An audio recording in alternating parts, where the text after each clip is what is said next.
Bonjour Jean-Marc Chevillier, merci beaucoup de nous accorder ce temps d'échange autour du projet DREAM.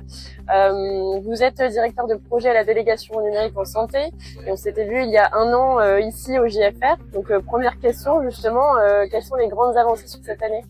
Bonjour et merci pour l'invitation. Les grandes avancées, c'est bien entendu que les textes sont sortis en début d'année. On s'est vu l'année dernière, on travaillait sur les textes. Beaucoup d'impatience de la part des éditeurs, donc ça s'est fait. Les candidatures administratives, c'est derrière nous, donc bien entendu vous êtes présents. Et donc ça c'est important aussi, c'était un premier jalon à passer, parce que les éditeurs avaient fait acte d'intérêt, on va dire, pour le programme. Et là ils ont vraiment fait acte de candidature. Donc on sait qu'on peut compter sur un système solide avec beaucoup de candidatures. Et maintenant on rentre dans la partie technique, le dépôt d'épreuves et l'instruction de dossier. Alors justement, la prochaine grande étape, c'est le référencement des éditeurs Dreambox. En tant qu'éditeur, on est en plein dans cette phase, c'est une phase assez intense.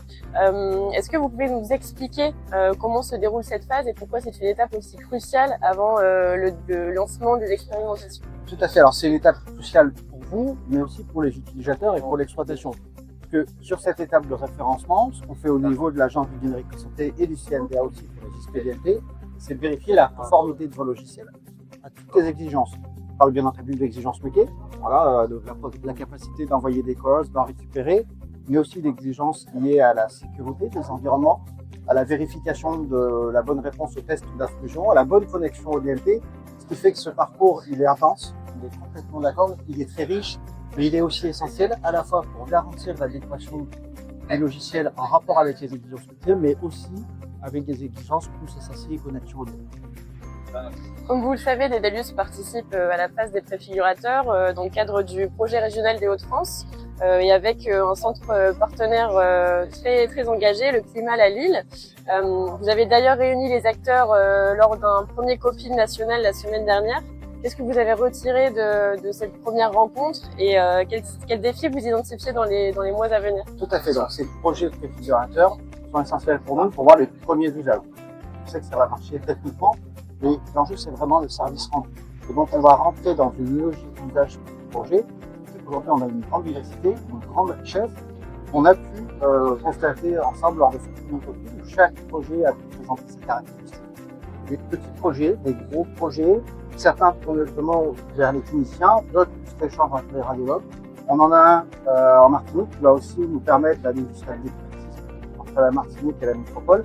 Et donc, effectivement, votre engagement dans les Hauts-de-France va nous permettre, sur ce projet qui est assez ambitieux et sur toute la région, d'avoir rapidement des premiers retours d'expérience.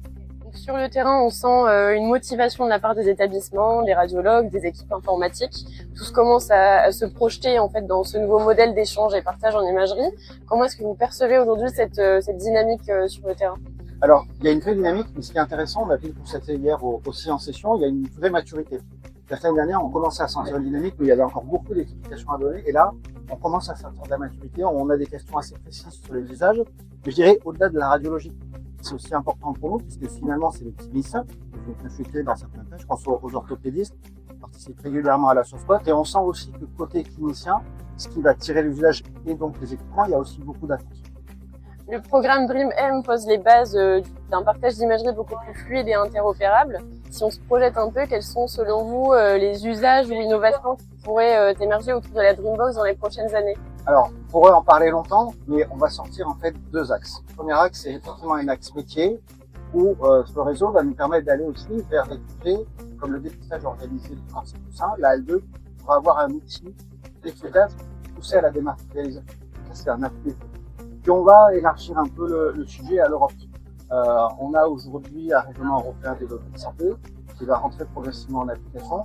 Et la trajectoire, c'est que le patient qui est censé, bien entendu européen, puisse circuler en Europe et à horizon 2030-2031, profiter d'un partage généralisé des images en Europe. Merci beaucoup Jean-Marc, au plaisir de vous retrouver ici l'année prochaine pour faire le point sur les premiers déploiements. Avec plaisir.